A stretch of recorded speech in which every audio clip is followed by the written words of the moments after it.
Bom, essa é a nossa terceira mesa da Semana da Cultura de Paz. A gente vai discutir o tema hoje Planeta, que é um dos 5 pilares da Agenda 2030 da ONU. A Semana da Cultura de Paz, ela está sendo organizada e desenvolvida pelo Espaço Autonomia. Eu sou Regiane Rocha, idealizadora do espaço e hoje gestora. Nós temos o apoio da Prefeitura de Franco sob a figura do nosso secretário adjunto José Adilson, da Secretaria Adjunta de Cultura, e eu também desempenho o papel de diretora lá na secretaria, mas aqui o trabalho está sendo desenvolvido mesmo pelo espaço, é uma ação pública que está sendo desenvolvida por várias pessoas. Os convidados que estão aqui hoje, que vão falar sobre o tema da terceira mesa, são pessoas que estão doando o seu tempo porque acreditam na mobilização desse tema na nossa região, na cidade de Franco da Rocha. A gente está fazendo essa gravação para poder disponibilizar sobre esse assunto tão importante como pessoas que são daqui da cidade e uma convidada especial que é a Naíla, que é uma ativista também na região que ela mora, ela é de Petrópolis, e a gente vai falar um pouquinho sobre a história dela também. A gente teve patrocinadores, a gente teve pessoas que doaram o seu tempo, a gente tem a programação durante a semana inteira, que está acontecendo, inclusive, agora nesse momento, junto com essa mesa, outras que aconteceram durante o dia, que aconteceram nos dias anteriores e que ainda virão, que todas as ações foram gratuitas, doadas pelas pessoas e para as pessoas também gratuitamente. Recebemos doações de copos descartáveis de papel, que foi um presente muito legal para a gente, porque a gente trabalha com sustentabilidade. Então, agradecer todo esse movimento e cada pessoa que contribuiu de uma maneira direta ou indireta para a gente estar conseguindo fazer esse movimento hoje. E a Semana da Cultura de Paz, ela é um passo inicial desse movimento na nossa região para que a gente consiga trazer esse assunto, mobilizar e se inspirar com outras histórias, como a Naíla que está lá no Rio, em Petrópolis, e também conseguir desenvolver isso em nível local para que a gente possa melhorar a qualidade de vida das pessoas e também levar, quem sabe, a nossa comunidade para uma outra direção, né? Não que ela já não esteja crescendo, mas a gente quer contribuir com isso também. Então, vamos começar. Eu vou apresentar um pouquinho de cada um dos nossos convidados e depois a gente vai para as perguntas. Então, eu vou fazer a minha colinha aqui, né? Porque eu não vou lembrar de todos os detalhes de cabeça, mas vamos apresentar os nossos convidados da mesa de hoje. A mesa Planeta fala sobre esse pilar que é o nosso lar, né? O lugar onde a gente habita e que a gente está vivendo essa experiência materializada aqui. Então, nosso primeiro convidado é o Anderson. Ele tem 49 anos, é nascido em Franco da Rocha, formado em gestão ambiental pela Universidade de Guarulhos. Atualmente está cursando gestão de energia e eficiência energética na FATEC aqui em Franco. É amante incondicional da natureza e atua há mais de 25 anos na proteção ambiental das unidades de conservação do Estado de São Paulo.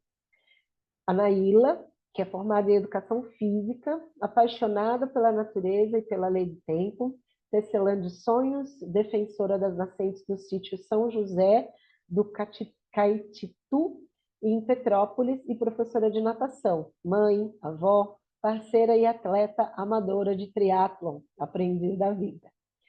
E a Vanessa, que é engenheira agrônoma, formada pela Unesp Botucatu, atuou em cooperativa, empresa e defensivos agrícolas, fertilizantes, biotecnológicos sustentáveis e atualmente proprietária da empresa de laudos, podas e remoções de árvores e responsável pela equipe de poda e remoção da subprefeitura de Perus, que é um bairro já de São Paulo, mas bem pertinho aqui de Franco da Rocha. Então, a gente começa a nossa mesa. Eu vou passar a palavra para cada um deles em ordem alfabética, então vai começar sempre com o Anderson, para que ele traga essa primeira fala inicial que ele gostaria de trazer para abrir a mesa e a gente começa a nossa roda de perguntas. Anderson, a palavra é sua. Seja bem-vindo.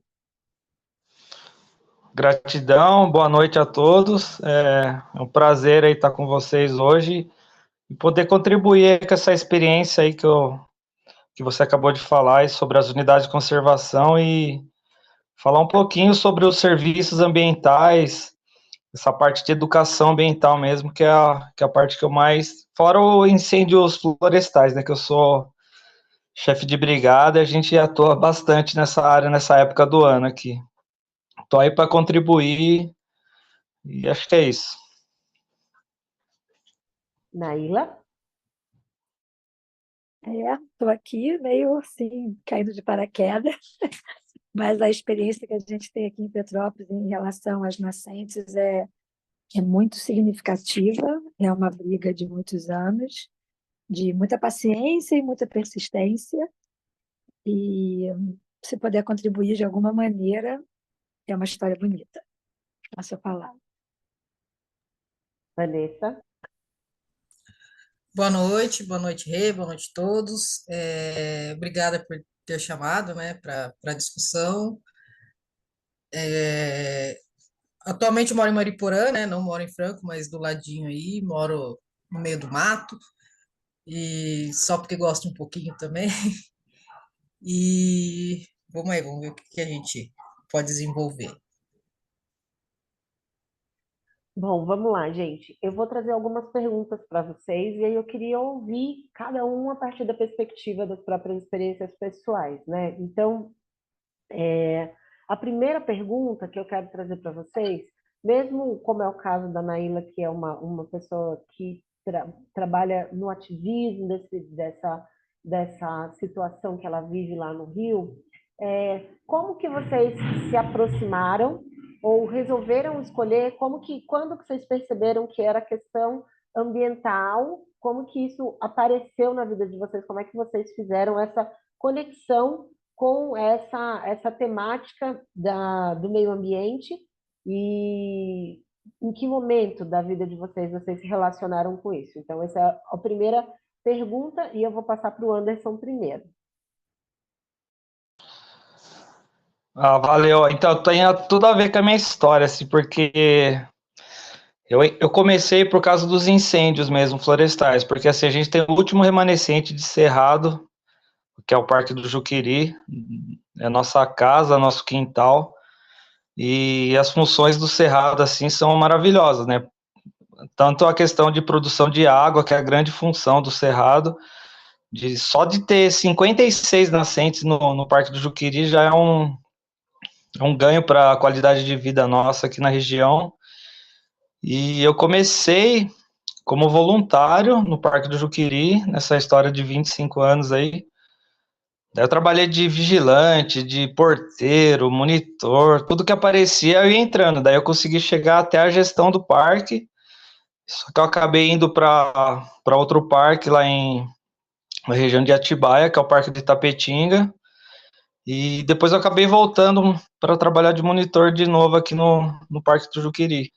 Mas minha paixão assim por meio ambiente veio desde com a questão do fogo, hein? É incrível. E hoje a gente é uma referência no estado inteiro de São Paulo, no combate a incêndio florestal. E acho que tem muitas inovações, assim, até a limpeza da represa, que a gente tem o sistema Cantareira dentro vamos dizer assim, que 10 quilômetros do sistema Cantareira, que está dentro do Parque do Juqueri, a gente preserva em parceria com a Sabesp, e a gente faz essa limpeza, a primeira limpeza, para vocês terem ideia, saiu mais de 20 toneladas de lixo. Diminuiu bastante, a gente já está fazem 10 anos que a gente faz essa limpeza, hoje sai em torno de 3 toneladas de lixo todo ano, assim, da represa. Fora as outras questões que a gente vai fazendo, mas foi mais ou menos nessa linha que começou minha história aí. Mas já trabalhei com o Greenpeace, SOS Mata Atlântica, eu trabalhei com um monte de gente, assim, eu já fui bem mais radical, hoje eu tô mais tranquilo, vamos dizer assim, mas essa luta aí acho que não acaba nunca, aí a gente é uma resistência ainda. Obrigado. Maravilha. Nai? Pois é, eu acho que por eu ter sido criada num sítio e passado férias na praia, que na época que férias tinham 3 meses, eu sempre tive um contato muito, muito grande com a natureza. Sempre fui uma guria de andar descalça, de andar no meio dos bichos, e para mim sempre foi, e é, né, uma questão única. Planeta, ser humano, animais, é um organismo só. Eu nunca pensei diferente disso, acho que eu nasci com isso, talvez.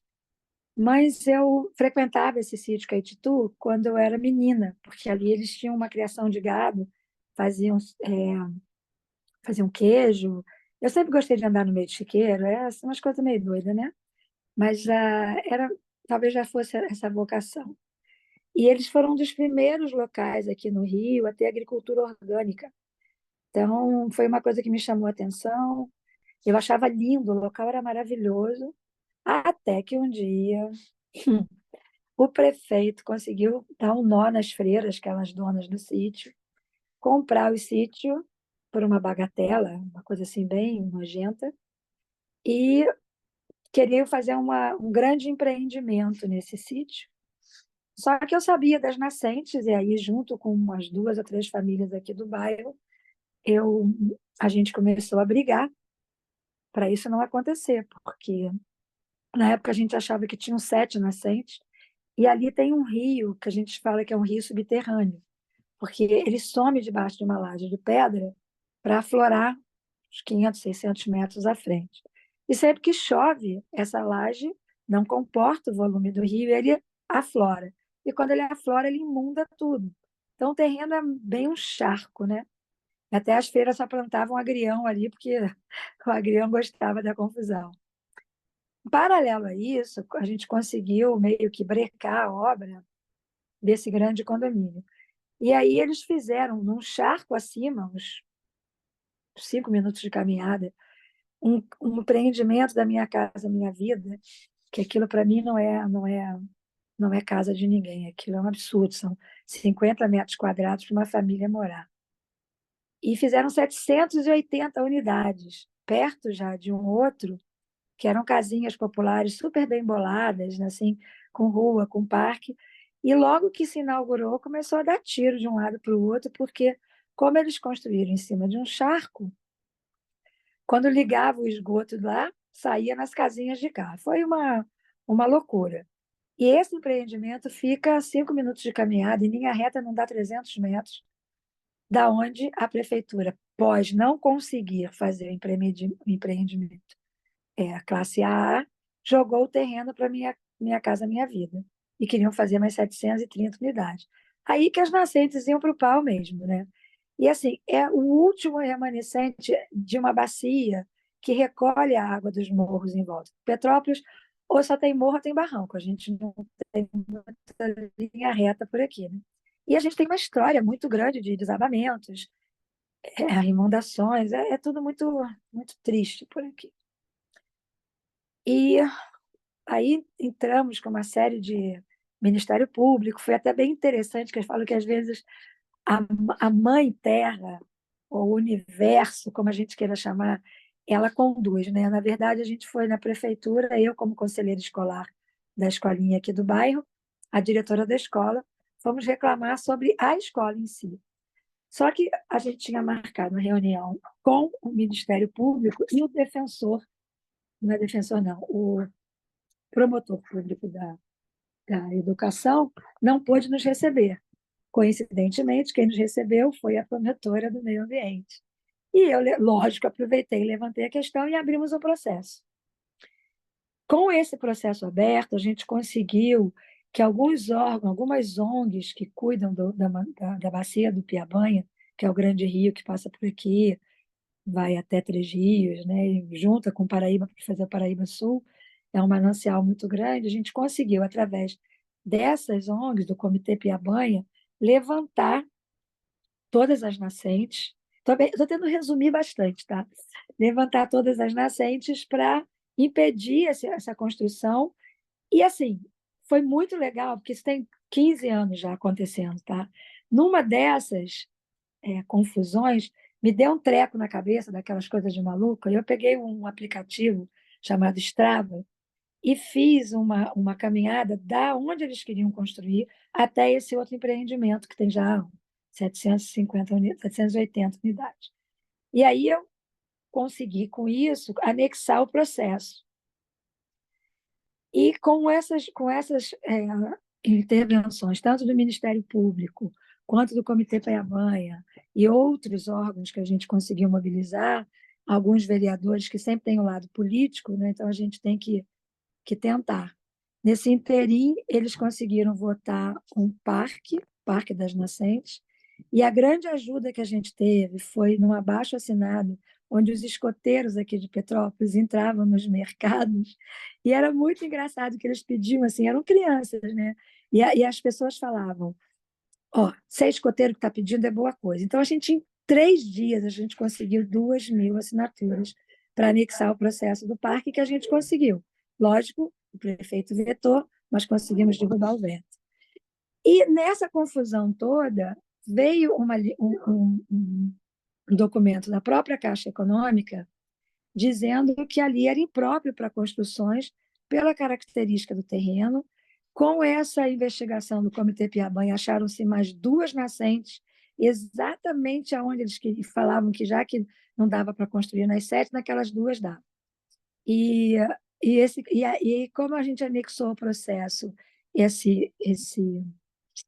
como é que chama, gente?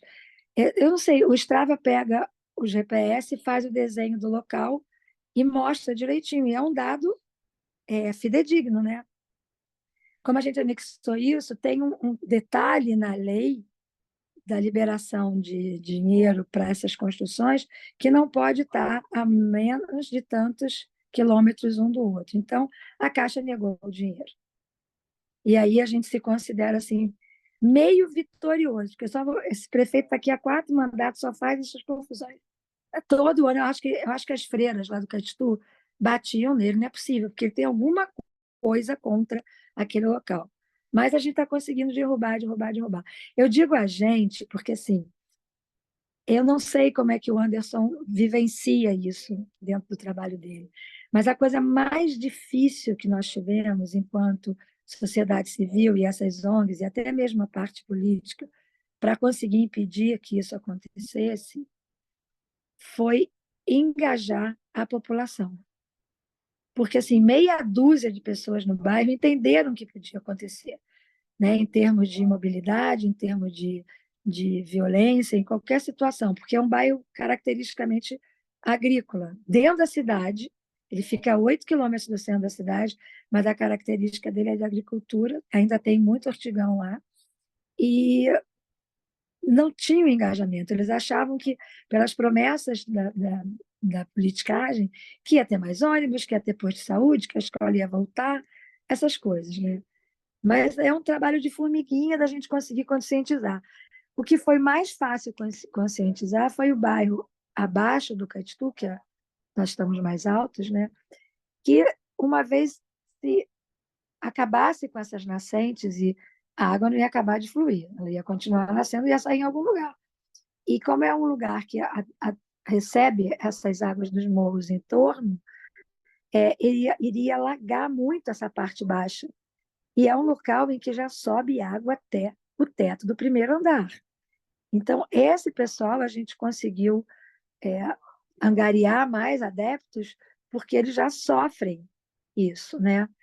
Então, a experiência que a gente tem aqui é essa: é muita luta, é muita politicagem, mas é um trabalho de paciência e de acreditar, principalmente naquilo que eu comecei a falar, que de alguma forma a Mãe Terra e o universo ajudam. É uma questão de confiança. Quando a gente vê que o prefeito, com tudo isso, pede uma licitação, a gente fala, não é possível. Aí vai para o jornal e fala que o cara vai querer fazer uma licitação numa área em que não pode construir nada. Está gastando dinheiro público. Aí vai. Vocês sabem como é que funciona, né? Mas é assim, paciência, persistência e confiança no universo. Mas tem que agir muito. Então é isso que eu posso trazer para vocês. Vanessa, como Posso foi a falar. sua conexão com como você chegou nessa questão do meio ambiente. Vamos lá. Então, eu sempre morei na cidade, né? Mas a família do meu pai era do interior. Então, o vô tinha o sítio, a gente sempre passava as férias no sítio, eu plantava de tudo, né? Hortaliça, fruta, e tal, e eu comecei a gostar, criação também. E aí fiz vestibular, fiquei na dúvida entre educação física e agronomia. Aí fui para agronomia, gostei muito, não mudaria assim. E aí meu primeiro emprego foi numa cooperativa que já emendou o estágio, né, obrigatório.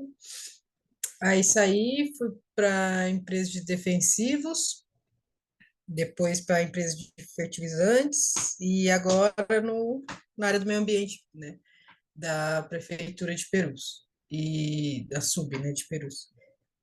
E é uma coisa louca que tipo a gente olha e fala, ah, é só poda e remoção de árvore. Não, gente, tem.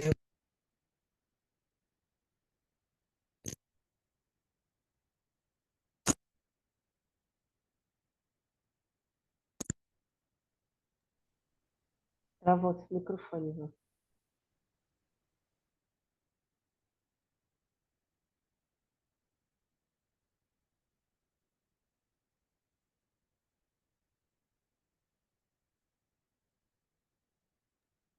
Consegue ouvir a gente? Está travado esse microfone.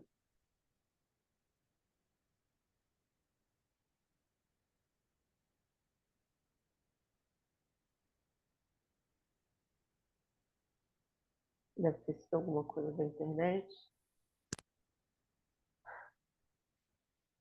Vamos?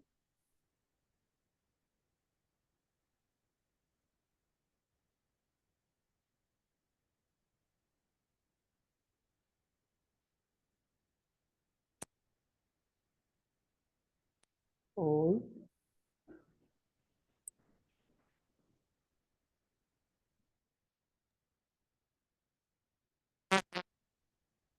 Tá com um probleminha, deve ser ou o canal do fone, alguma coisa do tipo, porque tá fazendo barulho, mas parece que ele tá com mau contato. Beleza, Van. Então vou esperar você olhar aí direitinho. Se você quiser sair e voltar também para ver se estabiliza, sem problema, e aí a gente retoma a sua fala, tá bom? Eu vou, enquanto você se organiza aí com mais calma, eu vou ver eu vou fazer a outra pergunta e aí a gente emenda as duas na sua resposta aqui, que é a sua relação com a questão ambiental. Bom, gente, o Pilar Planeta, dentro do processo de sustentabilidade, ele vem como uma coisa muito, assim, fundamental, né? Porque a gente tem a a relação com a vida que está estabelecida. Quando a gente teve o processo do paradigma de sustentabilidade, isso lá em 45, no final da Segunda Guerra, quando ficou claro que o modo de vida que estava estabelecido, né, de destruição de extração de recurso natural, de guerra e destruição das coisas que já estavam feitas, não dava mais para sustentar. Progressivamente, avaliando esses resultados, a gente sabia que a humanidade ia chegar num nível de autodestruição pré-dito, né? Porque a gente sabia que calculando um século ou dois à frente, a gente já estava com a nossa existência extremamente ameaçada. Por mais que a gente fale do planeta, o planeta tem 4,5 bilhões de anos, né? Então ele tem capacidade de autorregulação.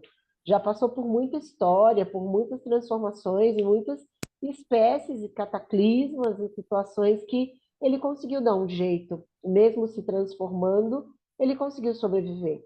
Mas a nossa espécie, o nosso modo de vida é que está em risco, porque a gente está desenvolvendo uma relação com a vida cada vez mais catastrófica e piorando as nossas condições de vida, né? E aí a gente entende que cada bioma, cada tipo, né, de expressão ambiental, ela vai trazer para a região ali onde ela onde ela floresce, condições para aquela população ter um tipo específico de vida, enfim, né? Então, o que que acontece? O que eu queria perguntar para vocês agora é como vocês veem, se é que vocês veem, a mudança dentro da questão ambiental nos últimos 20 anos, com a entrada da Agenda 2030, né? Porque a gente tem toda uma preocupação com o planeta, a ideia da diminuição de carbono, cuidados com a preservação, inclusive. Até o Anderson trouxe esses dias num roteiro que a gente estava avaliando e ele foi ajudar a gente na condução, que existe a diferença entre a parte que é preservada, né, e a parte onde existe a manutenção, eu não me lembro direito qual que é a outra palavra, ele pode trazer para a gente depois, mas que existe essa diferença dos cuidados, que tem todo um tipo de manejo, para que haja o cuidado mesmo com a terra. E aí o segundo ponto dessa complicação, né, que é a situação exatamente do que a Naila trouxe na fala dela, do engajamento das pessoas para as pessoas entenderem que a terra, ou um lugar, ela não é só um ponto que a gente pisa e se abastece daquilo, existe uma devolutiva, existe um cuidado, existe um modo de se relacionar que preserva a vida e que honra a vida é, nas suas configurações, né? Porque a gente não está aqui só para simplesmente tirar, arrancar, usar do jeito que a gente quiser. Existe toda uma reconexão que a gente precisa fazer. Então, essa pergunta, para a Vanessa, eu vou engatar duas, né? Que foi a anterior, mas essa pergunta eu começo de novo com o Anderson. Como que você vê a relação hoje do indivíduo com a Terra? Se você sente que mudou, ou nesse teu tempo aí de observância e tal, se você sente que mudou, se a questão da conscientização ambiental faz a diferença na prática, né? Porque o esforço vocês fazem, mas se vocês veem esse resultado reverberando, ou se vocês acham que tipo não teve um impacto prático esse desenvolvimento da agenda nas rotinas de enfrentamento que vocês têm aí do ativismo, do dia a dia de vocês. Anderson. Então, Regiane, na verdade, assim, eu tenho uma história desde a Rio 92, que a gente começou a ser ativista mesmo nessa época. Criou-se uma esperança muito grande nessa época. E a minha geração, a gente começou a plantar essa sementinha aí do ambientalismo mesmo, da preservação, da conservação. E hoje as crianças já são ambientalistas por natureza, elas já sabem o que é errado, o que é certo. A gente aprendeu, vamos dizer, da pior maneira, a gente aprendeu errando, a gente não tinha acesso a tanta informação igual as pessoas têm hoje em dia. Acho que é meio bordão o que eu vou falar, mas a catástrofe está anunciada já. Tudo está intensificando hoje. Os problemas ambientais eles estão gritando assim, pedindo para parar e as pessoas vão dizer que a água não bateu na bunda ainda. Desculpa até o termo, mas acho que é só a hora que tiver num nível assim que não dá mais. Na verdade, assim, eu acredito ainda que dá para a gente fazer alguma coisa, assim, dar uma freada pelo menos. Mas acho que só a hora que tiver bem crítico mesmo que as pessoas vão começar a pensar aí que vai acabar a vida, né, no planeta, porque ninguém acredita nisso. E é um fato hoje que isso está acontecendo, né? E tem gente que fala, eu lembro quando a gente começou que a galera falava que a gente estava querendo ganhar dinheiro, isso aí não existia, a gente era taxado assim de um jeito como que a gente estivesse inventando isso.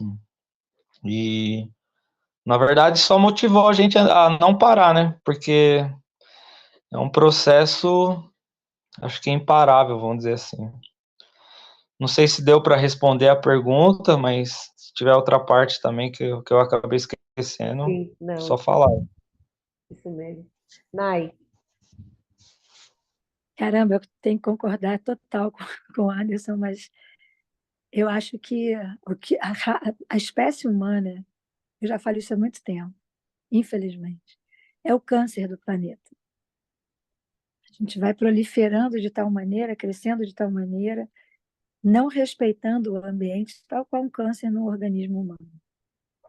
Mas você tem formas de matar esse câncer. E, infelizmente, olha, desculpa que eu vou falar, estou até com dor de falar isso. Se mata o câncer de fome, né? Uma das técnicas naturais de se acabar com o tumor é você fazendo jejum.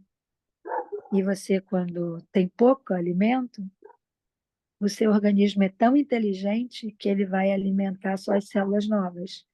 Depois as células mais ou menos, e por último, as células estranhas a esse corpo. E eu vejo o planeta fazendo isso, sabia? A gente está destruindo tanto, tanto, tanto, que tantas e tantas pessoas já estão morrendo de fome. E ninguém fala isso.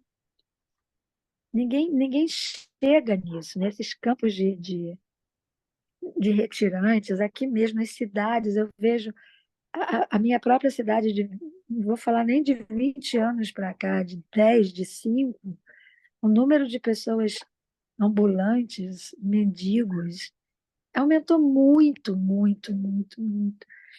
É muita tristeza ver, vamos falar da pandemia. Não, não foi só a pandemia. Não foi só a pandemia que gerou essa perda de trabalho, perda de emprego, sabe? Essa perda de tudo. Tiveram coisas boas que ela ensinou para gente, mas o que eu vejo é esse desrespeito à Mãe Terra e a Mãe Terra dando um beliscão em todo mundo, porque o planeta, como você falou, o planeta vai sobreviver. Ele já sobreviveu. A gente sabe que tem esses ciclos de 26 em 26 mil anos e que acontece alguma coisa e que a próxima forma de vida vem sempre melhor. Eu acho que a gente está nesse ciclo de 26 mil anos. Graças ao bom Deus, eu acredito muito na reencarnação. Então, me dá um certo alívio saber que a gente vai ter uma outra chance num outro corpo, porque eu não sei, assim, eu acho que a gente defende, a gente é ativista, a gente luta, porque é uma coisa interna. Mas eu não consigo ver uma mudança positiva. Porque, embora, como o Anderson falou, as crianças já sabem o que está certo e o que está errado, mas os pais têm uma ascensão sobre elas. E assim, é muito estranho quando você pergunta: você recicla lixo? Você faz assim? Lá eu trabalho numa academia e lá a gente tem um monte de ação. E assim, é difícil de mostrar para as pessoas. A última que a gente recolhia tampinha para várias tampinha. E aí a gente começou a recolher garrafa PET. E você acredita que as pessoas jogavam lixo dentro das garrafas PET, como se aquela caixa que estava ali com um cartaz enorme era uma coisa de lixo. Então, e olha, dentro de uma academia de natação que supostamente vão pessoas com um certo nível cultural, né? Mas não. Então, assim, eu continuo acreditando, eu continuo tendo esperança, mas eu sei que lá no fundo o ser humano é o câncer do planeta. Então, vamos ver se o planeta vai ser um pouquinho benevolente com a gente. Espero que sim. Passo a palavra. Van, agora sim, como que você se relacionou com a questão do meio ambiente, como você vê esse impacto nesses últimos anos, né? Se a seu ver melhorou, não melhorou, se você acha que teve avanços, como que você vê se você é otimista ou não em relação a essa questão. Passa a palavra, Van. Então, continuando a outra pergunta, é, aí pro meio ambiente mesmo, em si, foi quando eu entrei, né, na prefeitura, que aí eu vi que é um trabalho bem mais, o buraco é mais embaixo, né, quer dizer assim, porque não é fácil lidar com pessoas, né, é, eles têm o pensamento deles. Como a Nay disse, a gente tenta, né, engajamento e mas são bem turrões, assim, sabe? Criança não. Criança você vai, conversa, faz, eles entendem, não, vou falar para minha mãe, vou fazer isso, fazer aquilo. Só que aí a devolutiva das crianças é o quê? Ah, minha mãe falou que isso é besteira, isso aí não é para fazer, não. Então, assim, em relação à segunda pergunta já, é, dependendo das crianças, assim, a gente até pode ter uma esperança. Agora, em relação aos grandes, assim, né, os adultos, tirando quem realmente gosta, é difícil, porque, um exemplo no meu caso, né, a árvore linda, maravilhosa, a mulher, não, eu quero que tire. Fui eu que plantei, mas eu quero que tire. Mas por quê? Ah, tá fazendo muita sujeira no meu quintal. Então, é assim, eu amo a natureza, mas está me sujando e está me incomodando. É uma coisa difícil, sabe, de lidar, assim. E eu vejo que depender dos adultos, assim, em si, não vai muito para frente, não, o negócio. Porque, e o planeta já está respondendo, né? Já está ali dando a volta por cima e falando, ó, vocês tomem juízo aí, que senão o negócio vai desandar. E tá desandando, né? Vejamos que tá desandando. E é isso. Bom, então, eu acho que tem essa questão, né, que vocês trouxeram cada um a seu modo, de que a gente vive esse desafio mesmo, né, essa oscilação entre a necessidade de expandir mesmo a consciência sobre a questão de como é a nossa relação com a vida. Eu acho que durante muito tempo a gente simplesmente usufruiu do que tinha no entorno, né? E independente disso ser uma coisa, como que eu posso dizer,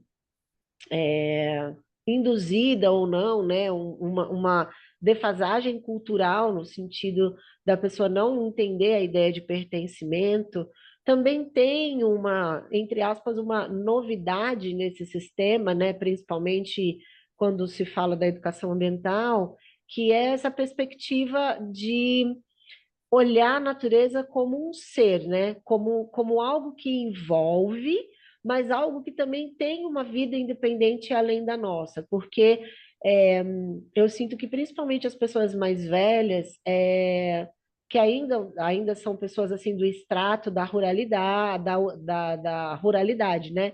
Da época de plantio, essa cultura agrícola, se tinha uma leitura muito instrumental, utilitarista do que era a terra. Então, tipo, essa terra é minha, então eu planto se eu quiser, se eu não quiser, eu não planto, se eu quiser, eu jogo óleo no chão, se eu não quiser, eu coloco, eu corto as árvores, se a árvore estiver me dando trabalho e eu quiser colocar uma casinha ali, eu vou cortar, eu não quero saber que árvore que é, qual é a natureza dela, enfim. Mesmo porque a maioria das pessoas não tem esse conhecimento de saber a tipologia das árvores, a natureza, tempo, enfim, o tipo se é nobre, se não é. Então, tem uma ignorância muito arraigada dessa relação mesmo com a vida, onde o ser humano vem com um nível de inconsciência não só sobre o mundo que ele pisa, né, que é o planeta, mas a própria condição humana. A gente tem uma leitura muito egóica num sentido profundo, não é nem só tipo uma cultura que foi colocada. Muitas vezes é uma situação que sequer foi pensada antes, porque não precisava, né? A gente acreditava muito na ideia do fora. Então, se eu jogo alguma coisa fora, não está aqui. Se eu coloquei no lixo e joguei fora, levou, não me afeta mais. Está lá no lixão a quilômetros ou está prejudicando uma água num lugar que é longe daqui. A ideia de territorialidade também era muito forte, a ideia de descartar as coisas com uma natureza assim, tipo, peguei papel de bala e joguei no chão. Não era um problema, não era pensado, não era refletido. Hoje as pessoas entendem isso como uma geração de lixo, como a Nay falou.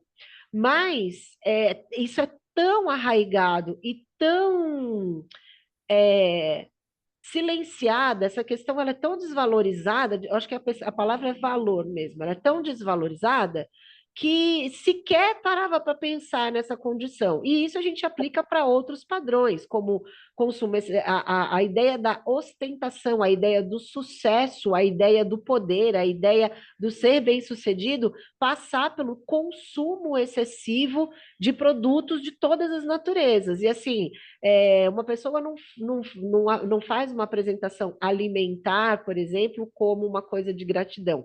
É como ostentação, e é geralmente excessos. Então, excessos de carne, excesso de bebida, excesso de coisas que demonstrem para o outro que ele tem abundância ou coisas do tipo. E isso, infelizmente, acaba virando excesso e desperdício, porque acaba ficando em paridade. Como que você vê, como que vocês veem essa questão da educação ambiental? Qual é o caminho que seria mais elucidativo nesse sentido de não apenas trazer a ideia de que a gente faz parte de um planeta, então o que a gente faz retorna, né? Porque a gente só tem uma nave aí, e combater essa ideia de ostentação, essa ideia de consumo, onde, tipo, depois eu penso, o que importa é o agora, deixa eu ir até o último, depois eu vejo, a vida é uma só. Enfim, eu acho que não é todo mundo que pensa como a reencarnação, então as pessoas são ali né, imediatistas. Então, como que vocês veem a força assim, da educação ambiental? Qual que seria o caminho mais assertivo para a gente desenvolver esse discurso considerando a paz nesse cenário? Então, a educação ambiental, assim, eu trabalho com educação ambiental há 30 anos, assim, eu vi uma evolução dentro da educação ambiental, assim, absurda, assim. Acho que eu até comentei com você do professor Marcos Sorrentino, que foi uma pessoa que eu aprendi muito com educação ambiental, conheci ele na década de 90, a gente tem amizade até hoje. Eu acho que essa é a parte principal, assim, dela ser um processo contínuo, que está tendo as inovações, adequações para o mundo atual, assim, seria. E uma coisa que eu pensei agora, só um exemplo, que eu estou trabalhando em Atibaia há 6 anos. E Atibaia era fornecedor de água mineral, era considerada uma estância de águas, quase estava quase dentro do circuito das águas.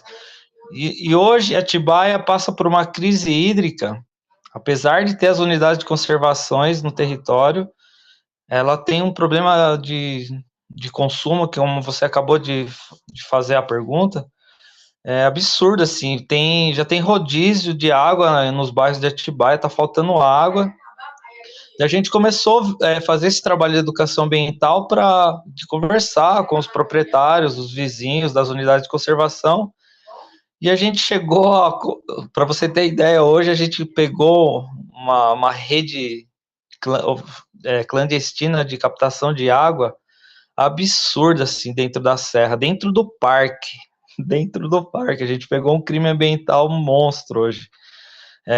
E assim, a maioria das pessoas era para pegar água para encher piscina, para você ter ideia. Não era nem para consumo. Foi absurdo. Assim, a hora que a gente começou a ver as águas indo para as piscinas, e falar, meu, aí é triste, assim. Acho que vai bem na linha que as meninas falaram de não ter essa preocupação mesmo, é triste, assim, de ver, meu. Não sei se eu consegui responder a pergunta, mas eu acho que, assim, a educação ambiental, assim, esse processo contínuo, ele está adequado, só, e o resto eu só complementei mesmo para dar esse exemplo aí. Obrigado. Nai. Bem, eu acredito que nós já tentamos pelas crianças e tem esse problema de chegar em casa que fala que é. Mas eu sinto que só pela educação que eu falo escola, o país obriga todas as crianças a estarem na escola. Se a gente conseguir pensar que seria obrigatório os pais também irem às aulas de educação ambiental e que, de alguma maneira, doesse no bolso, eu acho que teria algum tipo de reverberação na sociedade. Porque é isso mesmo. Eu morei uma época em Guarapari, no Espírito Santo, e lá a gente conseguiu, através da escola, sensibilizar a população daquele pequeno lugar que chamava Meiaípe, chama Meiaípe até hoje. A gente foi com um barquinho e catalogou todas as casas que jogavam esgoto no rio. E aí a gente conseguiu levar os pais para a escola e isso funcionou legal lá. Nossa, já tem 30 anos. E aí a gente foi mostrando para eles que eles viviam do turismo. E que se o turismo acabasse por causa do esgoto que eles estavam jogando no rio, a coisa eles iam passar perrengue. E a gente conseguiu mobilizar os grandes restaurantes que tinham perto e foi feito alguma coisa. Não sei como está agora, porque tem muito tempo que eu não vou para lá, mas foi uma semente plantada. E funcionou desta maneira, através da escola, através das crianças e através dos pais, mostrando a realidade local.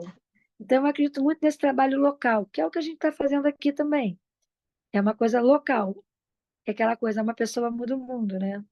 Ninguém querendo se comparar a Jesus, que mudou tudo, mas, de qualquer maneira, se você conseguir fazer alguma coisa no local onde você habita, eu acho que vem aquele papo, né? Você pode falar o que você quiser, mas o seu exemplo é mais importante.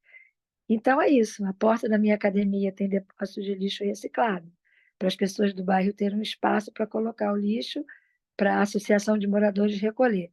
Só que, coitada, a associação, quando passa lá, os catadores já pegaram tudo.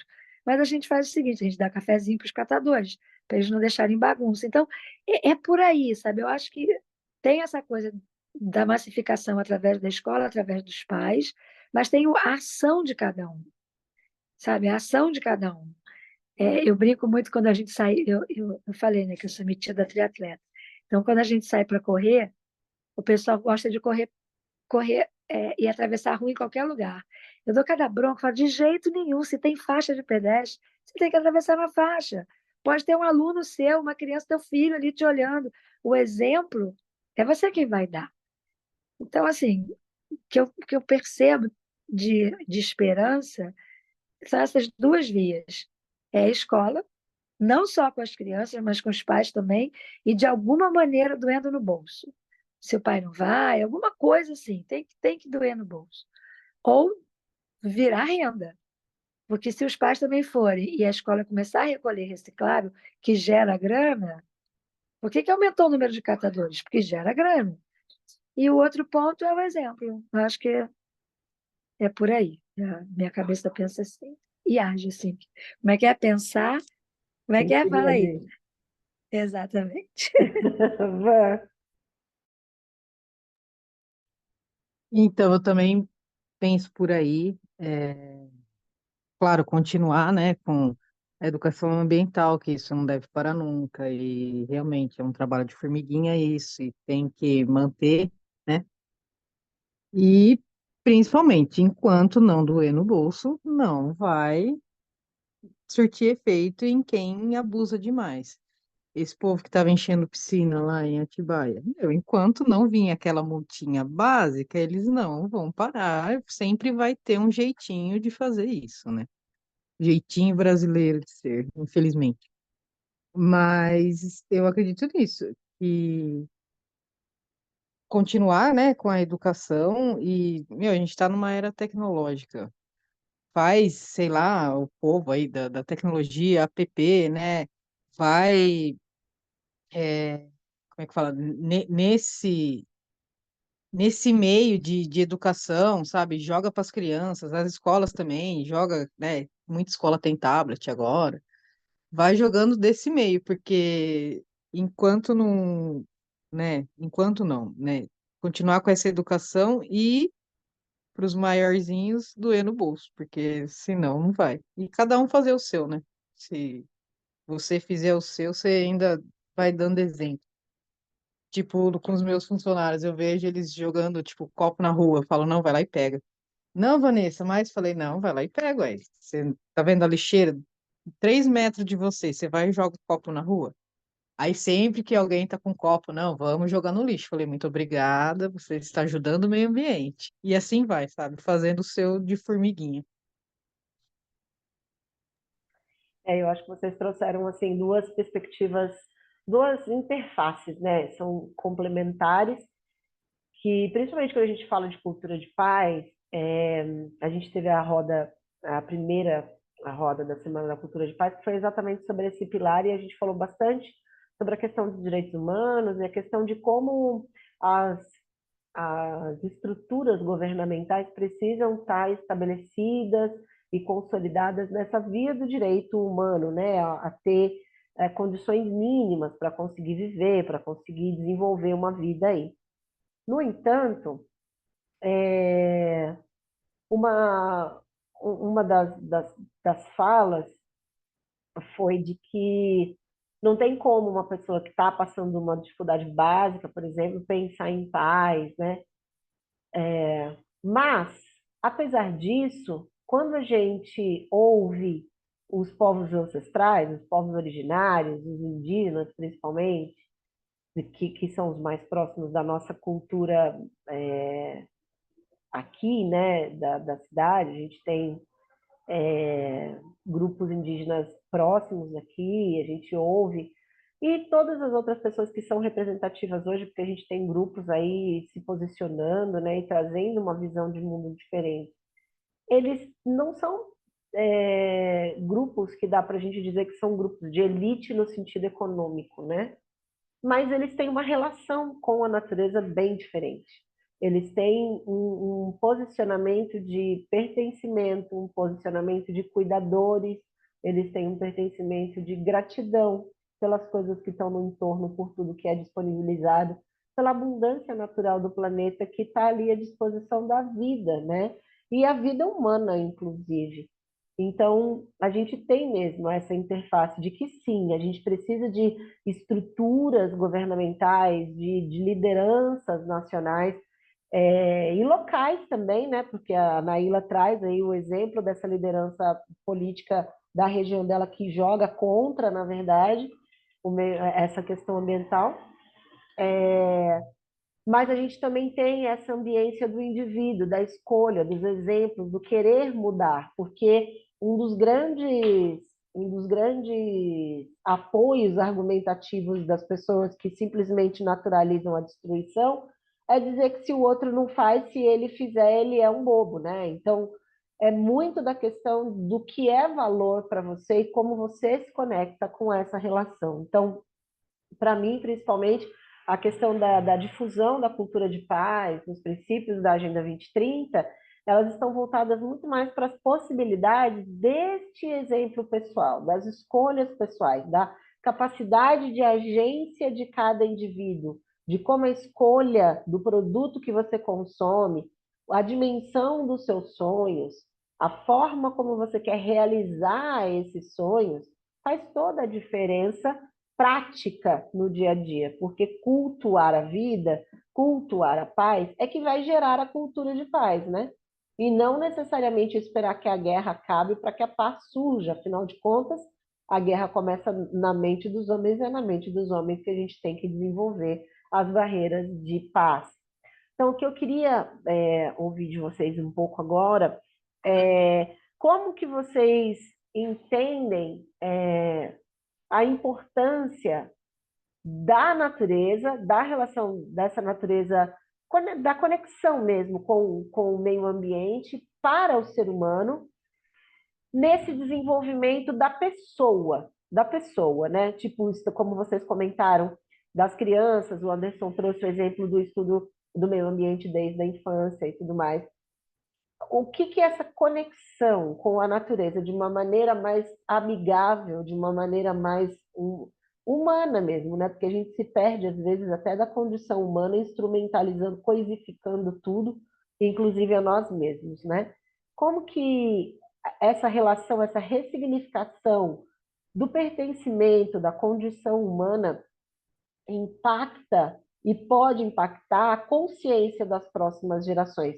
Como é que vocês veem isso? Mesmo que a gente saiba, obviamente, que tem o impacto dos mais velhos, que muitas vezes desestimulam e tudo mais, mas essa relação com a criança, né? Como que vocês entendem que isso pode mudar? O que que vocês já veem, assim, como que é para vocês esse resultado no agora, desse contato das novas gerações com a natureza de uma maneira mais amigável, mais compatível? Ana.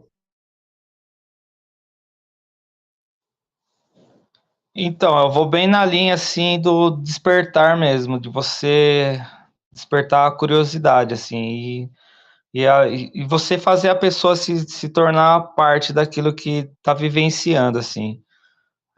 Eu vou puxar muito para o meu lado da unidade de conservação, dos trabalhos que a gente desenvolveu, porque são os exemplos bem práticos de coisas que deram certo, assim, da gente ir até uma escola, falar sobre o parque, depois as crianças irem para o parque e já terem um objetivo naquela visita, não ser só um passeio, mas ser como se fosse uma aula mesmo, uma vivência ali é, durante aquele passeio.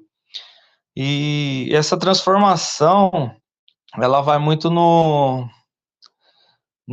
nessa questão mesmo do despertar, acho que essa é a palavra mesmo que eu quero trazer para essa questão que você chamou, porque a hora que a pessoa ela tem consciência dos valores que ela está aprendendo, porque assim a gente hoje chama de serviços ambientais. Que são os serviços ambientais? Você tem uma qualidade de ar bom, uma água com boa qualidade, a unidade de conservação ela regula o clima, ela te fornece isso tudo gratuitamente. E quando você tem esse pertencimento, que você preservando, você tem isso como resultado, acho que isso é um despertar que a pessoa ela se sente parte de novo e essa parte ancestral aí de preservação, ela é natural, assim, e bom dizer que assim, ela segue seu curso natural. Acho que é mais ou menos isso. Nai. Eu acho que é oportunidade e experiência, né? Criar oportunidades para as pessoas, não só as crianças também, mas aí também até entre os pais, a terem experiência. É muito interessante, porque você está andando debaixo de um solão, passa debaixo de uma árvore, muda tudo. Então, quando essa experiência é significativa, quando você consegue, através desses passeios que o Anderson falou, dessas possibilidades da criança vivenciar, e se ela puder vivenciar junto com os pais, já tenho mais uma geração que eu estou conseguindo afetar. É uma esperança. Aqui em Petrópolis tem uma empresa muito grande, chama Carbo Grafite, uma empresa, se não me engano, de malhas. E eles têm um projeto chamado Projeto Água. E eu já tive a oportunidade de levar as crianças dessa escolinha do Caetito lá. Primeiro é uma grande bagunça, que a gente vai num ônibus, né? Todo mundo junto, aquela molecada toda. E aí cada escola planta uma árvore. Depois eles têm um lanche. Então, assim, isso já tem 12 anos. Então, você já imaginou o tamanho dessa árvore se a gente conseguisse ir novamente, né? Uma outra ponta desse projeto. A gente reunia algumas dessas crianças agora já adolescentes e adultos para vermos essa árvore. Isso teria um significado incrível, incrível. Então, para mim é isso, é possibilidade, né, e experiência da gente ter, de poder agir, não apenas na parte política, né, que o Anderson trabalha numa unidade governamental, mas mais atuações da sociedade civil, como esse exemplo que eu dei aqui. E para isso acontecer, porque não dá para o governo abraçar tudo, mas para isso acontecer tem que ter incentivo.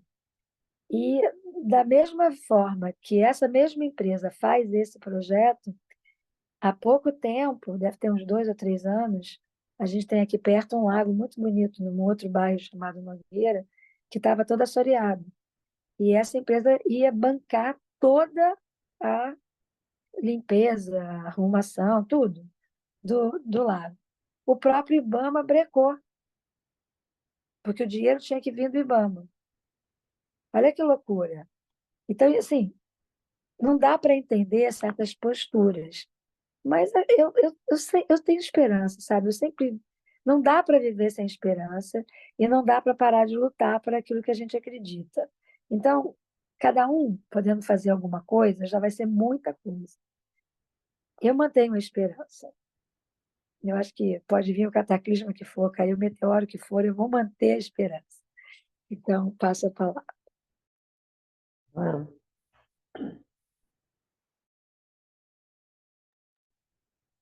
Então, eu acho essencial, assim, né, para as crianças hoje, essa conexão com a natureza, com tudo, para eles realmente entenderem que tá aqui, né, é de graça, mas se você não cuidar, vai acabar, né?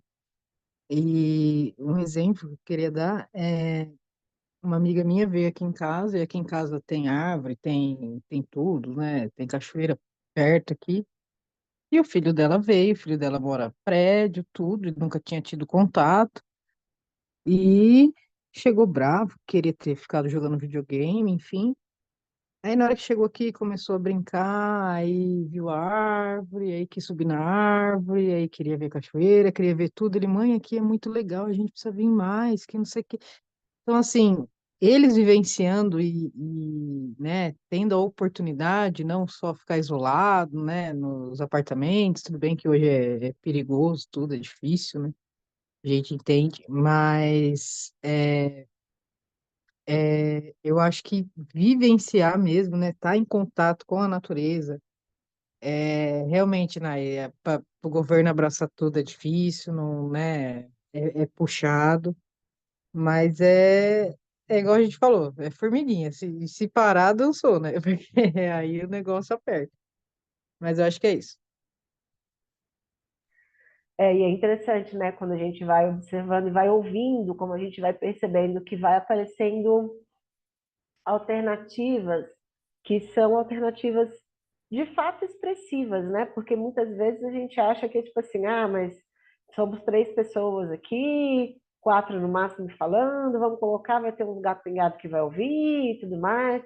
Mas a vontade de que isso dê certo, ela pulsa em cada ser humano. É que a gente também passa pela ideia de que não vai dar, são 8 bilhões de pessoas já, né? A gente tinha a projeção de que até 2050 a gente chegaria a 8 bilhões de pessoas e a gente chegou nisso antes de fechar um quarto do século, né? Então, essa perspectiva mesmo do despertar e da gente conseguir trazer essa consciência. Eu acho que, principalmente, né, a gente foi falando quais seriam as melhores maneiras de mobilizar, as melhores maneiras de fazer com que as pessoas se engajassem nas questões, e aí a gente teve a questão da persistência da educação ambiental, a questão das relações intergeracionais, também a gente teve a fala de um prejuízo financeiro, né, para que a pessoa dê aquele choque de realidade, e eu sinto que principalmente a experiência, porque a experiência, a imersão na experiência faz com que o próprio ambiente conduza aquela experiência, né? É que na maioria das vezes, como vocês apontaram em vários momentos, a gente tem essa negação por um lado, porque quando a gente está totalmente absorvido pelo concreto e pela urbanidade, a gente se afasta mesmo, é como se aquilo fosse minguando em nós, né? E também a questão de que o próprio ambiente se conecta com a gente de uma forma única, porque a experiência de pisar na terra, de sentir o cheiro do ar, é indescritível, assim, e não tem como não comparar, né?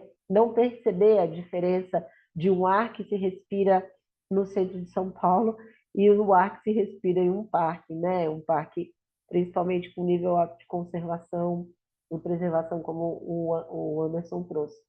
Então, eu acho que as experiências, elas são bem mais assertivas, né, nesse sentido, e aí a gente entra num outro ponto que dentro da sustentabilidade acaba virando isso que em muitos lugares a gente vai ouvir falar como greenwashing, né? Que são estratégias de esverdeamento, mas muito mais no sentido de parecer que é do que de ser de fato, né? E a gente tem aí dois, então são vários, né, gente? Mas eu vou citar dois aqui, lapidar um terceiro, que seria o ramo de alimentação, né? O ramo de bem-estar, que agora está muito voltado para a questão do retorno à natureza, do cuidado, longevidade, cuidado físico e tudo mais. E a questão do próprio meio ambiente, onde fazer roteiros turísticos voltados para ecoturismo e tudo mais, virou um produto de consumo de mercado. Vocês acham que essa identificação, essa transformação de temas que, na verdade, são estruturantes, né, da humanidade, longevidade, autocuidado, cuidado com o planeta e tal, virar mercado, virar nicho de mercado, vocês entendem que isso facilita em que medida e dificulta em que medida esse despertar que o Anderson comentou com a gente na resposta anterior? Passa a palavra. Eu acredito que é a faca de dois gumes, assim, porque a gente tem até um bordão também que a gente fala muito que é conhecer para preservar. Só que esse conhecer para preservar, ele pode levar mais pessoas para aquele lugar, pode gerar mais impactos, que foi o que aconteceu com o Bonito. Bonito quase acabaram com o Bonito, tiveram que fechar, agora eles fizeram um estudo de capacidade de trilha, de quantas pessoas podem ir em determinadas trilhas, e hoje vamos dizer que já é mais controlado, a visitação lá já não tem tantos impactos. Eu acredito que é nessa linha que a gente precisa, porque é um problema você ter pessoas dentro de unidade de conservação, né? Porque o nosso cheiro já é um impacto, você já muda, só da gente estar naquele lugar, você já está causando um impacto. E hoje a gente fala muito em minimizar esses impactos que a gente tem quando a gente faz uma visitação dentro de uma unidade de conservação numa área natural. Mas é um caminho, assim, não tem como fugir disso, porque acho que a parte de você conhecer, ela acaba sendo bem superior, assim, porque a partir disso você consegue achar soluções, consegue conscientizar mais as pessoas. Assim, a gente tem vários exemplos que já aconteceram, se eu fosse contar aqui, já só falando aqui, eu lembrei um monte aqui de, de exemplos, mas um que assim que eu não vou esquecer nunca, eu gosto de contar ele, porque assim, no Cerrado, quando você faz aquela caminhada e tá sol, o dia que a gente fez a trilha, se vocês deram sorte que não tava aquele solzão rachando, mas no Cerrado não tem para onde correr, assim, é sol na cabeça o tempo todo. E nossa trilha de 14 quilômetros, parece que é pouco, mas numa trilha de 14 quilômetros no Cerrado, ela é bem puxada. Daí eu fico puxando a galera assim, de vez em quando passa uma nuvem no céu e a galera aplaude uma nuvem que passou na frente do céu e causou uma sombra na gente, assim. Daí eu olho pra galera assim, eu falo, pessoal, vocês têm noção do que vocês estão fazendo? Vocês estão aplaudindo uma nuvem no céu. Quem faz isso no seu cotidiano? Mas essa ligação esse pertencimento mesmo, de dar valor a essas pequenas coisas, acho que é um caminho que vai mudando, né? Vai despertando. Eu vou voltar nessa palavra despertar, que acho que esse é um caminho é uma solução, na verdade. Acho que é isso. Nai. É muito engraçado, que eu estava, putz, é uma faca de dois gumes, ele falou. Mas é mesmo, é uma faca de dois gumes, porque depende muito como isso é feito. Independente de ser uma unidade de conservação ou algum outro local, quando vira moda, todo mundo quer ir, eu vejo duas formas. Uma, as pessoas que vão querem ficar. Aconteceu comigo. Eu fui conhecer Meaípe no Espírito Santo, estava me formando, e falei, cara, eu vou morar aqui. Estava com uma filha de 5 anos, vou criar ela solta na praia. E foram 5 anos da minha vida, assim, maravilhosos. Então, tem um grupo que vai e fica, como acontece em vários lugares, né? Mas também tem aquele grupo que vai e destrói, arranca, leva até pedra, sabe? Impressionante. Eu vejo aqui, eu moro perto do Parnaso, né? O Parque Nacional da Serra dos Ossos. E frequentei muito tempo em Bitpoca. Aconteceu a mesma coisa que o Anderson está falando, que aconteceu em Bonito. Chegou um momento em que eles tiveram que fechar e limitar o número de pessoas que estavam acabando com o local. E quando ainda se consegue fazer isso, beleza, mas quantos lugares que a gente conhece que eram paraísos e quando começaram a ter muita frequência, destruíram. É uma faca de dois gumes, é um despertar, mas também é um pesadelo. Então, tudo passa pelo que a gente está sempre falando, pela educação, pela escola. O que eu acho que o grande problema, não só do país, mas do mundo inteiro, é educação básica. Básica. É meu, é seu, é nosso, o planeta é nosso. Aquele papo, né? Não existe lado de fora. Isso começou a ser colocado, a ser entendido há muito pouco tempo. Muito pouco tempo. E os estragos são enormes. Agora, em compensação, você vê, tem um rapaz que inventou uma forma de limpar os oceanos e conseguiu patrocínio. E está limpando, está transformando. Tem um lugar, eu acho que é em São Paulo, que um garoto também, garoto, arrumou um esquema de limpar o rio, arrumou patrocínio e está fazendo. Então, tem muita coisa legal acontecendo. E acho que esses exemplos é que tinha que sair na mídia. Eu acho que o grande despertar poderia ser na mídia, poderia ser no aplicativo, sabe? Poderia ser no joguinho, né? Quem vende, quem mata mais no joguinho, quem recolhe mais, quem recicla mais, que aí muda a mentalidade. O problema é que a nossa mentalidade é de destruição. A gente vive ainda numa cultura de guerra. E a única forma da gente transformar isso foi como você falou, né, Rê? É mudando a mentalidade do ser humano. Como se muda?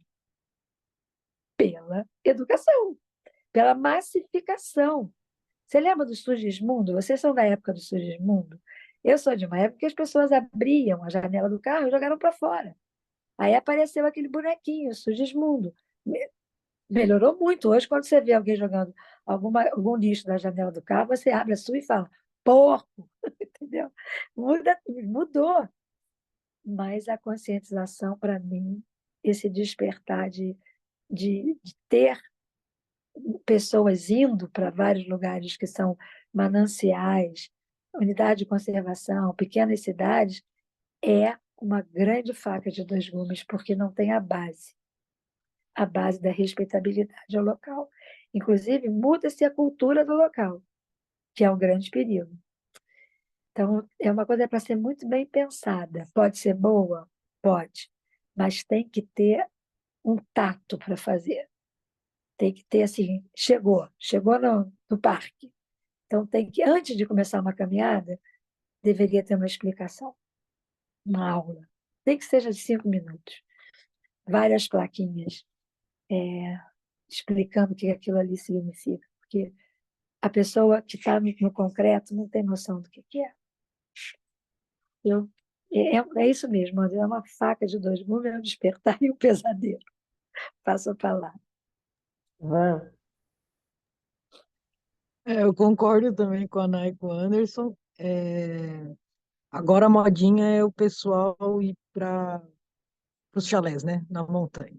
Onde você olha, tem gente indo para o chalé. E, e agora que começou, eu acho que tem que ter a conscientização no próprio lugar que eles vão, no chalé, e também já inclui no passeio trilha, né? Aqui em Mariporã, que tem muito jet ski, o pessoal vem na barragem aqui a doidos, direito, o pessoal faz churrasco da beira da barragem aqui, que eu acho um absurdo. E, enfim, se não conscientizar o povo, que nem aqui não tem nenhuma explicação pedindo pro pessoal não jogar lixo, nada, só com carro. Não pare o carro aqui, né? E sim, pode ser bom, desde que tenha esse, como a Nai disse, essa pequena explicação ou uma placa, né, falando tal, porque para começar vem dos pequenos, né? Porque os grandes agora já não sei se vão, mas para os pequenos irem se conscientizando daqui para frente, né? É isso. Gente, é impressionante, né? Quando a gente começa a falar sobre essas questões e a gente percebe o quanto impera, né? é, Essa ignorância mesmo em relação a isso, e o quanto, de um lado, a gente tem a necessidade, a urgência de mudar esse padrão de pensamento, esse padrão cultural, e por outro lado, a gente vê absurdos em grande vulto, né? Por exemplo, sei lá, liberou, tem, acho que dentro do nosso parque estadual, se eu não me engano, acho que foi o Anderson que comentou, inclusive, que tinha a possibilidade de um dia da semana era liberado para a população para poder encher garrafões de água com águas da nascente, que era liberado. Mas a gente tem numa contrapartida o que é ilegal enchendo piscinas com águas naturais, né? Então, são coisas que, tipo, são um nível de desproporcionalidade gigantesco, né? Enquanto a gente consegue organizar uma regularidade, um uso, não vou dizer necessariamente controlado, mas um uso adequado para o sistema, né?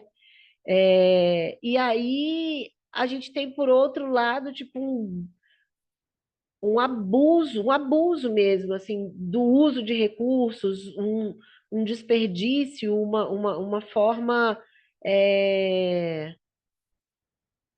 cruel, eu diria, que não me ocorre necessariamente as palavras, né? Porque a gente pensando mesmo na relação, comentei isso com o Anderson também nessa rota que nós fizemos de investigação, do quanto é lindo, mas o quanto as pessoas estão habituadas a, tipo, mesmo pessoas que estavam ali com uma intenção legítima de reconhecimento, de investigação, de contato, de experimento, de experienciar, cada vez que ele falava assim, esta planta tem coisa tal, as mãozinhas iam assim automático em cima, sabe? Para arrancar folha, para pegar coisa, para poder tocar. E por mais que isso, entre aspas, pareça natural, né? Porque é comum, mas não significa que seja natural, é uma forma que pode ser predatória, porque a gente não sabe se aquela planta está no momento onde ela pode ser tocada, se arrancar as folhinhas dela não vai prejudicar a planta, o corpo da planta na totalidade, se retirar uma planta, um fruto ou alguma coisa em grande escala, se vai prejudicar o organismo daquele vegetal. E esse tipo de coisa sequer pensado. É tanta brutalidade naturalizada em ações, às vezes, mecânicas, que a gente não se dá conta do quanto a gente age contra a vida simplesmente porque não mantém o princípio interno de cultuar a paz, né? E cultuar a paz, assim, dentro me ocorreu agora, da cultura indiana, dentro dos princípios, principalmente do Patanjali, um dos primeiros passos de relação com a vida são os preceitos, né? Valores e, e observações. E dentro das observações, que a gente chama de yama, um deles, o primeiro, é a ahimsa, né? E a ahimsa significa não violência, e é representado pelas mãos humanas. Então, a ahimsa, ele está sempre voltado para a nossa mão. Se a gente vai pegar alguma coisa, abraçar alguém, impedir alguém, bater em alguém, a gente está sempre usando as mãos, né? É um recurso muito comum. E a gente não percebe o quanto a gente automatiza o uso dessas mãos para qualquer coisa. Tipo, a pessoa comenta alguma coisa. Isso, às vezes, nem no contexto do meio ambiente, em qualquer lugar, é automático você ver as pessoas querendo experienciar as coisas pondo a mão, né? Aí põe a mão no negócio, toca o outro, toca as coisas. Só que quando a gente fala do toque afetuoso, do toque cuidadoso, do toque carinhoso, do abraço, esse tipo de tato não se manifesta. O tato é negado, né? A gente só faz isso para invadir, para poder pegar, para poder trazer para nós, a gente usa como uma forma de posse. E é claro que eu não estou falando isso como uma crítica no sentido de que a gente está errado, estou dizendo como as próprias expressões corporais demonstram a nossa intenção diante da vida e o quanto isso é profundo para a gente poder ressignificar essa relação, né? E para encerrar a nossa roda, porque são assuntos incríveis, são pessoas maravilhosas que se a gente for cavando vai cada vez mais aparecendo, né? Informações preciosas aí para a gente deixar registrado. Eu queria fazer a última pergunta para todos vocês. A gente já está com 1h30 de conversa aqui. E aí eu queria trazer essa última pergunta. Se vocês pudessem deixar uma mensagem que marca a vida de vocês pelo contato com essa natureza, né? Cada um a seu modo. Que tipo de mensagem vocês gostariam de deixar para as pessoas, pela perspectiva que vocês têm, que pudesse ampliar essa consciência ou ajudar nesse despertar, né? Que tipo de fala vocês gostariam de trazer, considerando a experiência prática de vocês diária, né, nessa área, para as pessoas que não têm esse conhecimento, não são praticantes, não são pessoas que têm essa experiência, para as pessoas que precisam mesmo desse estímulo, dessa inspiração. Anderson. Acho que eu vou acho que a minha frase preferida, assim, é falar da essência, né? Quando a gente resgata a nossa essência, a naturalidade mesmo do ser humano, de ter o contato com a natureza, acho que esse é o ponto principal, assim, que eu gosto, quando eu estou dando palestra, principalmente para jovens, para crianças, os adultos, como eu estava falando com a Naila agora, assim, às vezes eu esqueço deles porque é difícil trabalhar com adulto, que a gente fala que eles têm um cabresto, eles só olham para frente, assim, não olha para os lados. Mas a gente trabalha com adulto, é bem mais difícil, mas os jovens e as crianças a gente tem mais facilidade, assim, de compreensão mesmo, até de atenção, às vezes. Mas acho que o que eu deixaria mesmo, assim, das pessoas resgatar a sua essência. Acho que essa é a frase que eu deixaria. Obrigado. Obrigada, Anderson. Nai. Bem, o que eu gostaria que as pessoas fizessem para começar a resgatar essa essência, tira a porcaria do sapato, bota o pé no chão, mete o pé na lama, entendeu? Anda descalço, abraça uma árvore, integra, sabe? Porque a gente é feito da matéria que a Terra é feita. Se a gente conseguisse tocar na matéria Terra, a gente poderia voltar a entender o que é ser humano. É isso. Van. A Nai falou que eu ia falar. Exatamente. Cuida que vai acabar. Se quer vivenciar, vivencia com amor. Coloca o pé no chão, deixa a energia sair, sabe?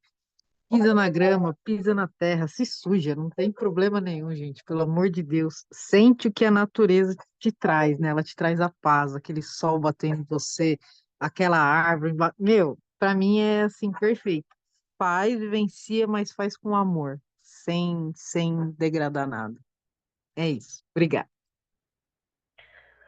Bom, gente, eu acho que é isso, né? A gente tem, sim, muita batalha externa, muita estruturação política, principalmente a negação da violência vinda dos países que, infelizmente, mais sustentam a guerra do que combatem, mas a gente também tem a guerra individual, né? A gente também tem as possibilidades individuais, que são as escolhas e as buscas mesmo, de se sentir desconfortável com essa naturalização da violência generalizada que a gente vê de todas as formas e na natureza, principalmente porque quando a gente fala de direitos humanos, a gente vai ver que a própria dignidade humana ela é afetada em níveis absurdos, assim, que impedem muitas vezes o fluxo da vida básica das pessoas.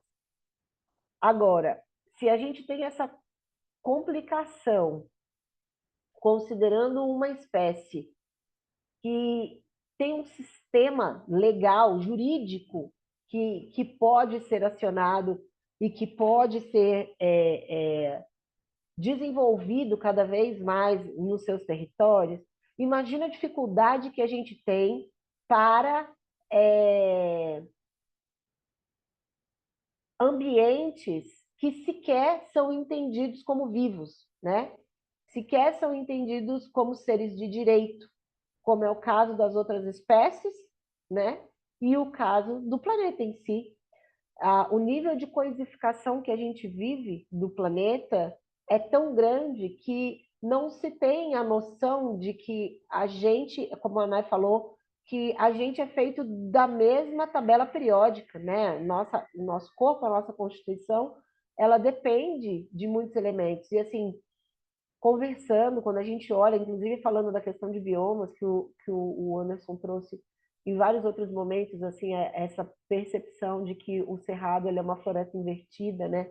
Foi uma coisa que me chamou bastante atenção quando ele trouxe essa alusão mesmo, né, a imagem de floresta invertida, do quanto a gente pode estar com várias e várias camadas de profundidade emocional, principalmente subterrânea, né? Como a gente tem as próprias raízes das árvores no cerrado que vão filtrando a água para ela chegar lá nas camadas mais profundas de uma maneira cristalina e limpa, o quanto a gente também está invertido enquanto ser humano, né? O quanto a gente está ressecado na superfície, artificializado, negando a nossa própria natureza, e o quanto isso pode custar a nossa própria sobrevivência. É óbvio que, apesar da gente saber que a espécie que está mais em risco hoje, conscientemente somos nós, porque tem muitas espécies que estão desaparecendo todos os dias, a gente também tem aí muitas ameaças de todos os tipos, e a climática é uma delas também, mas a maior condenação que a gente vem se autoimpondo é a negação da nossa condição humana como parte, como pertencente desse planeta.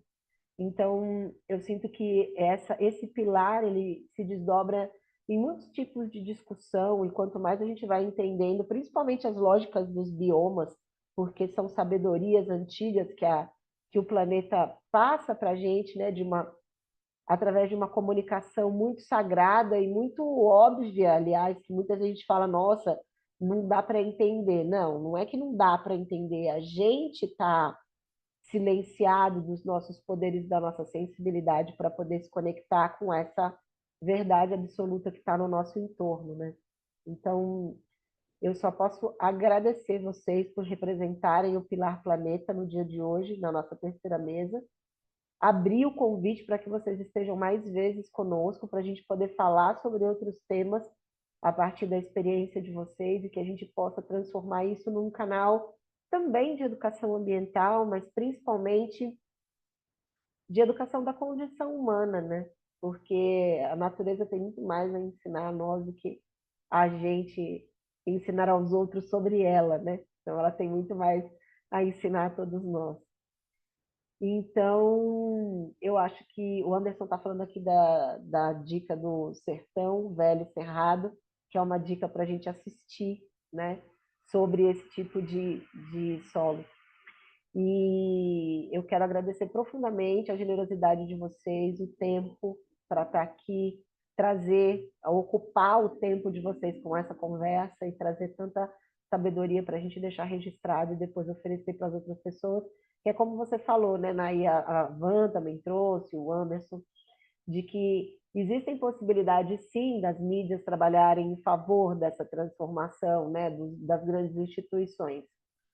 Mas também existe a possibilidade da gente estar fazendo isso aqui online agora, e a gente deixando esse passinho, né, um passinho de cada vez, e deixar e confiar, como a Nay falou, que a própria natureza, seja ela cibernética ou não, porque ela também está lá presente, é outra forma de vida, que vai fazer com que isso chegue nas pessoas que precisam chegar e a gente dá o nosso passo de fé e sabe que o chão vai estar lá e que a gente vai conseguir alcançar mais pessoas com as nossas escolhas. Então, quero agradecer profundamente vocês, cada um de vocês, pela sabedoria doada aqui. Passo a palavra para vocês trazerem a fala final de vocês e a gente poder encerrar essa nossa primeira conversa que abre a nossa Semana da Cultura de Paz e Pilar Planeta. Anderson. Eu que agradeço aí a oportunidade de estar falando um pouquinho aí da minha experiência, de estar podendo compartilhar com vocês, conhecer gente nova. Prazer de conhecer a Naila, a Vanessa. A Regiane a gente já se conhece há mais de 20 anos aí, e a gente se reencontrou agora, né, nesses nossos trabalhos atuais. Fantástica, sim, essa experiência. E eu fico à disposição sempre que puder estar contribuindo aí, pode contar comigo também. Acho que é isso. Gratidão. Obrigada. Nai. Eu vou falar uma frase que eu ouvi a minha vida inteira de mim mesma, e de todo mundo estava por perto. Não é Naila, é Naíla. Mas é muito engraçado isso. Mas foi muito bom, sabe? Acho que foi a primeira vez que eu participei, assim. Na verdade, eu achei que era sincronário. Só sempre eu pedido em alguma coisa. Mas foi muito legal conhecer vocês, saber que somos muitos, a gente às vezes não se conhece, mas a gente está na mesma sintonia, por isso que a gente se achega, e com essa meta de se fazer o máximo possível da onde a gente está. Porque às vezes a gente, ai, qual é a minha missão na vida? Às vezes é só fazer o que tem que ser feito onde a gente está. Então, gratidão. Boa noite, muito, muito, muito bom estar com vocês. Van. Eu que agradeço, René, a oportunidade aí de falar com vocês, né, de passar só um pouquinho do que a gente faz e conhecer, sim, gente nova, o Anderson, a Nai já conheço, e, e obrigado, e precisando, tuas ordens, sempre que precisar pode chamar. Muito obrigada, queridos. Encerramos aqui a nossa mesa sobre planeta na Semana da Cultura de Paz. Um grande prazer receber vocês. Tenho certeza que a gente vai conversar em outras oportunidades. Muito obrigada.